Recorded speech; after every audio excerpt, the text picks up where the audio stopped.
किसी का अब तक कोई संदेश नहीं आया है और जब भी संदेश आता है हम मीटिंग के लिए जाते हैं, लेकिन उस पर कोई भी कार्रवाई नहीं की जाती। मीठी गोली देके हमें ये कहा जाता है कि अपनी हड़ताल 15 दिन के लिए उठा लो, हम सरकार के पास फाइलें भेजेंगे, जो भी सरकार करना चाहती है वो कर लेगी।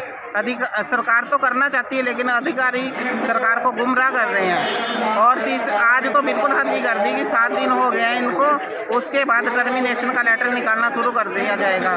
सभी कर्मचारियों को बर्खास्त किया जाएगा। Deputy director doctor Kuldeep Singh XCMO Ambada जो वहाँ पे बैठे हैं, उन्होंने आज लेटर में ये लिखा है, जिसको अखबार में न्यूज़ आई है कि आज इनका 7वां दिन है। 7 दिन तक अगर कोई ड्यूटी पे नहीं होता तो उसको एब्सेंट माना जाता है, तो इनके टर्मिनेशन लेटर निकालने शुरू किए जाते हैं। जबकि CM नायब सैनी जी से जब हमारी बात हुई थी तो उन्होंने ये कहा था कि भी कोई भी कर्मचारी को, कोई भी अधिकारी अपनी मर्जी से टर्मिनेट नहीं कर सकता जब तक CM की अनुमति नहीं होगी।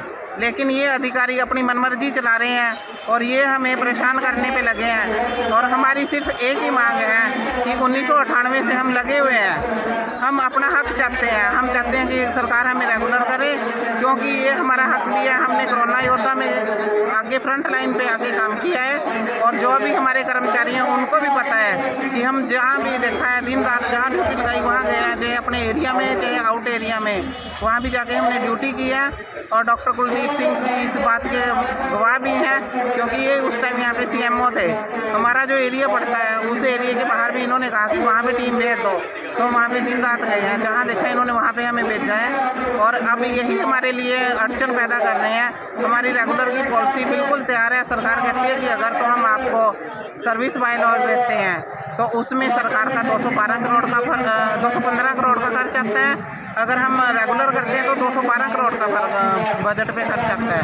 तो हम सरकार से ये कहना चाहते हैं कि जब आपका पैसा खर्च कम हो रहा है रेगुलर करने में, तो आपको रेगुलर करने में क्या दिक्कत है? आप अपने 3 करोड़ बचाइए, कर्मचारी अपने उत्साह से और भी ज़्यादा काम करके देंगे आपको।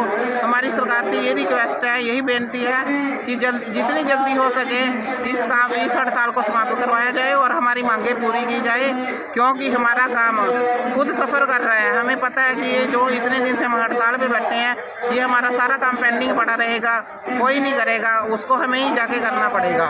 इसलिए हम सरकार से ये कहते हैं कि तुगलकी परवान जारी ना किए जाएं और जितनी जल्दी हो सके कर्मचारियों को कर्मचारी मानना चाहिए। क्योंकि अधिकारी तो ये कहते हैं कि तुम तो दिहाड़ीदार हो, हमें दिहाड़ीदार कह के संबोधित किया जाता है। हमें खुद शर्म आती है कि देखो दिहाड़ीदार क्या होता है। हम दिहाड़ीदार नहीं हैं, जब वो कर्मचारी हैं तो हम भी कर्मचारी हैं।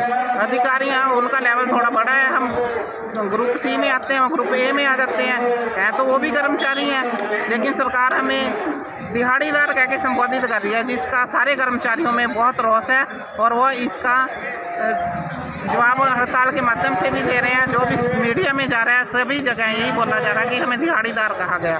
कितने शर्म की बात है कि अपने ही कर्मचारियों को ये दिहाड़ीदार बता रहे हैं।